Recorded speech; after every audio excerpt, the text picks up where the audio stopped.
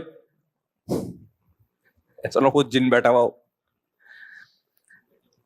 بعض دفعہ نا کوئی ڈپریشن ہوتی ہے, کوئی نفسیاتی مسائل ہوتے ہیں, آدمی سمجھ رہے ہوتے ہیں میری جنات سے دوستی ہو گئی ہے, اس لیے پہلی فرصت میں کسی اچھے سے سائیکولوجسٹ کو دکھائیں, پھر بھی آرام نہ آئے تو سائیکیٹرسٹ کو دکھائیں. سائیکولوجسٹ کیا کرے گا, آپ کو سمجھے گا ٹینشن کیا ہے آپ کی زندگی میں, پھر بھی نہ ہو تو پھر آپ کو میڈیسن لینی پڑے گی. انشاءاللہ یہ جنات سے دوستی آپ کی ختم ہو جائے گی, یہ اللہ کی رحمت سے پوری امید ہے. میرا تعلق تبلیغ جماعت سے, بات جب تک دوستی ختم نہیں ہوتی تو آپ کم از کم ہمارے بیان میں نہ آئے, ہمارے بیان میں تشریف نہ. میرا تعلق تبلیغ جماعت سے. آج کل مولانا طارق مل صاحب کے متعلق لوگ بہت غلط آراء قائم کر رہے ہیں, تو کیا مولانا صاحب کے بارے میں آپ کیا کہیں گے؟ فتنے پہ جتنا بولا جائے نا اس سے فتنہ بڑھتا ہے.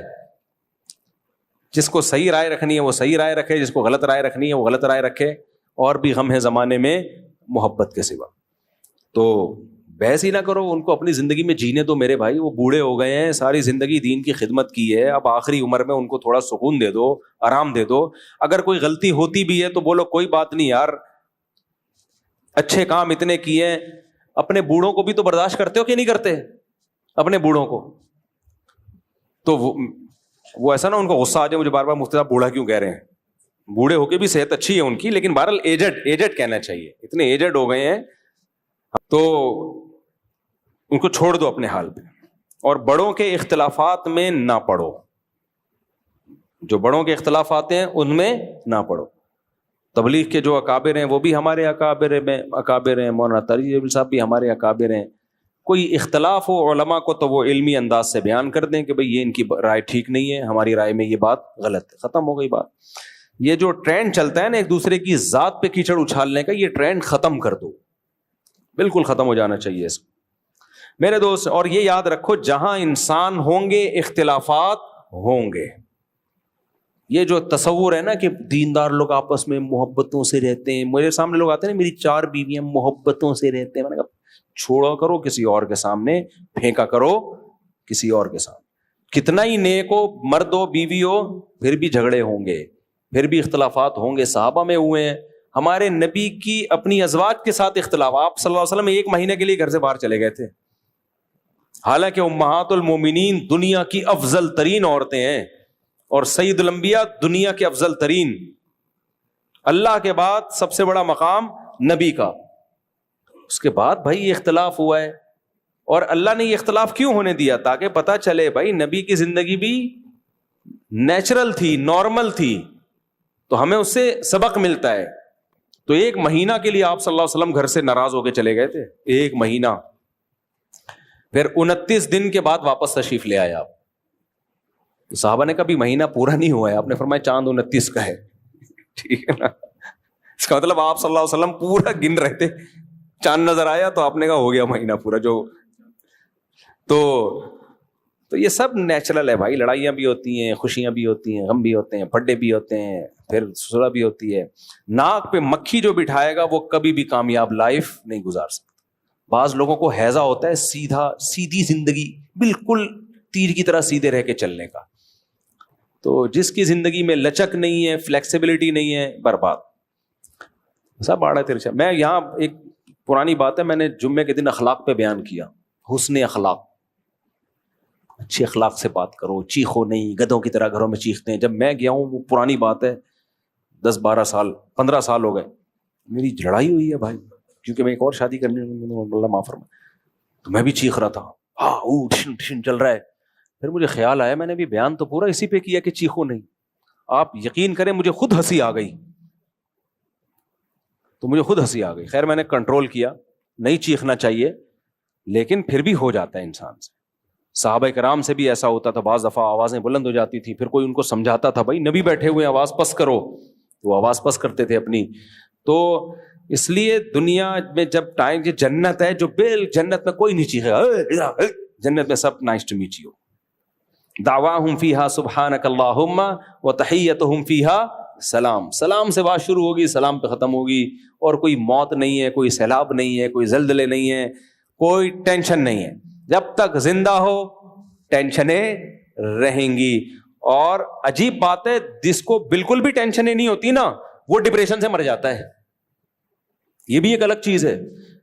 بعض ملک ایسے ہیں جن میں ٹینشن ہے ہی نہیں, وہ یہی ان کے لیے بڑی ٹینشن ہے.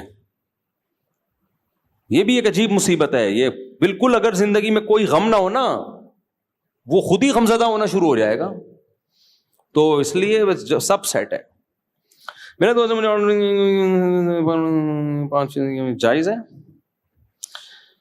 ہاں آرڈر دے دیا ایک کمپنی کا, میں نے پروفٹ میں اپنے دوست کو 5% دیا. 5% جو, یہ سوال ہی مبہم ہے میرے بھائی. آپ نے کیوں دیا؟ کمپنی کا مال بکوا کے آپ نے کیوں دیا؟ کیا تھا سوال واضح کر کے پوچھیں. مفتی صاحب ماحول کا انسانی زندگی پر کیا اثر پڑتا ہے؟ ہمیں بچوں سے کیا لکھا ہے کا ماحول ملا, مجھے بچپن سے اسلام کا ماحول ملا, مجھے اسلام سے محبت ہو گئی. آپ کے بیانات کی وجہ سے گھر والوں کا کو کیسے سمجھاؤں؟ ان کو بھی میرے بیانات سنانا شروع کر دیں, اونچی آواز میں بیان لگوا دیا کریں. جب 4 شادیوں پر آئے اس کو وہ فارورڈ کر دیں, پھر آگے سے شروع کر دیں دوبارہ. مفتی صاحب کیا شارٹ یوٹیوب کی کمائی جائز ہے؟ یوٹیوب کے شارٹ کلپ جیسے جائز ہے بھائی, اس پہ تو 20 دفعہ بیان کر چکا ہوں میں.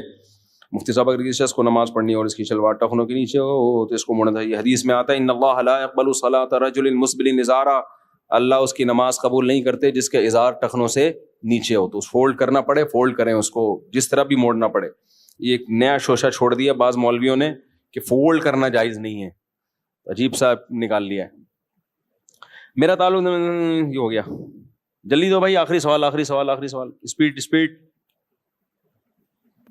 مجھ سے ایک صاحب ملے, حکیم سعید کے دوست ہیں. حکیم سعید پتہ ہے آپ کو 78 سال کی عمر میں لانگ ٹینس کھیلتے تھے, حالانکہ وہ بھی روٹی کھاتے تھے لیکن اعتدال سے. تو حکیم سعید کے دوست تھے. وہ کیسے ملے مجھ سے؟ میں پنجاب میں تھا, ایک بوڑھے آدمی, یعنی ایجڈ, بوڑھے تو نہیں کہنا چاہیے بھائی, انہوں نے بتایا کہ 90 سال عمر ہے اور فٹ فاٹ. میں نے کہا حضرت آپ 90 سال میں چل پھر رہے ہو, کھا بھی رہے ہو. انہوں نے مجھے بتایا 85-90 کچھ ایسے تھی. انہوں نے کہا میں حکیم سعید کا دوست ہوں. تو حکیم سعید صاحب نے کہتے ہیں مجھے کچھ ٹوٹکے بتا دیے تھے صحت مند رہنے کے, تو بس وہ ٹوٹکوں پر عمل کر رہا ہوں میں. میں نے کہا کیا ٹوٹکے؟ کہتے ہیں 2 ٹائم کا کھانا اور رات کا کھانا مغرب سے بھی پہلے. اب وہی بات ہے, آپ اتنا افورڈ نہیں کر پائیں گے, پھر ڈپریشن میں نہ چلے جائیں. لیکن ان میں یہ نہیں تھا کہ پروٹین اور یہ نہیں, لو کارب ڈائٹ, کچھ بھی نہیں. جو گھر میں پک رہا ہے وہی کھا رہے ہیں. حکیم سعید صاحب بھی صبح ناشتے میں کہتے ہیں میٹھا بھی کھاتا تھا میں, گھر میں جو کھیر پک گئی یا کچھ بھی پک گیا وہ کھا لیا.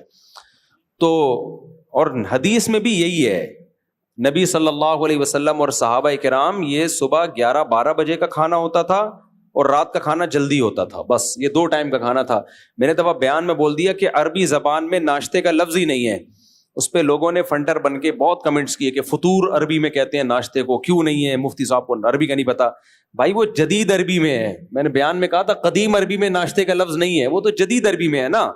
تو اب کے عرب تو ناشتے کیا, وہ تو ماشاءاللہ پھوڑ پھاڑ رہے ہیں فل اسپیڈ کے ساتھ. تو جو صحابہ کے دور میں فطور کا لفظ قدیم عربی میں ملتا ہی نہیں. غدا کا لفظ ہے, دوپہر کا کھانا, عشاء, رات کا کھانا. 2 ٹائم کا کھانا کھاتے تھے اور کھجوریں کھاتے تھے. کھجور تو فل کارب ہی کارب ہے. کھجور کھاتے تھے, اس سے تسلی ہو جاتی تھی ان کو. پھر نہیں کھایا. ہم لوگ کیسے کھاتے ہیں؟ پہلے صبح اٹھ کے حکیم صاحب نے کہا یہ چیز کھانی ہے آپ نے, نہار منہ 1 سیب کھانا ہے. پہلے نہار منہ 1 سیب کھایا, پھر اتنے بادام کھائے, پھر اتنے انڈے کھائے, پھر اس کے بعد ناشتہ بعد میں ہوگا, پھر ناشتے میں 2 پراٹھے کھائے. ڈاکٹروں نے کہا مکھن بہت ضروری ہے صحت کے لیے, مکھن کھایا, ملائی کھائی, دیسی گھی بھی کھایا, یہ بھی کھایا, وہ بھی کھایا. پھر آفس گئے, وہاں چائے کے ساتھ بسکٹ کھائے. پھر وہاں سے آئے, لنچ کھایا, لنچ کے بعد کڑک چائے پی. چائے تو کھانے کا بیڑا غرق کر دیتی ہے, ایسی ایسیڈیٹی فوراً شروع پینی ہے تو 2-4 گھنٹے بعد پیو. اسی وقت پھر گھر آ کے چائے پی.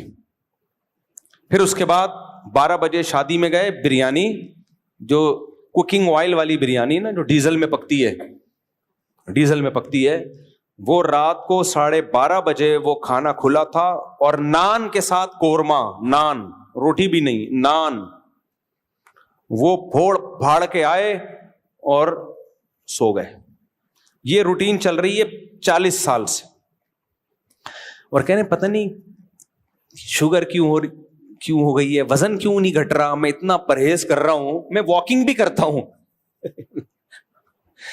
واکنگ کیا کر رہا ہے بھائی تو یہ تو حرام ہے بھائی. یہ تو در مختار ایک فقہ کی کتاب ہے, اس میں لکھا ہے کہ اگر جس لقمے کے بعد آپ کو پتا ہو نا کہ اب یہ مزید لقمہ میں نے کھایا, اب یہ فائدہ نہیں دے گا, یہ نقصان ہی دے گا, ان کی رائے یہ تھی کہ یہ لقمہ حرام ہے, کیونکہ یہ خودکشی کے زمرے میں آئے گا.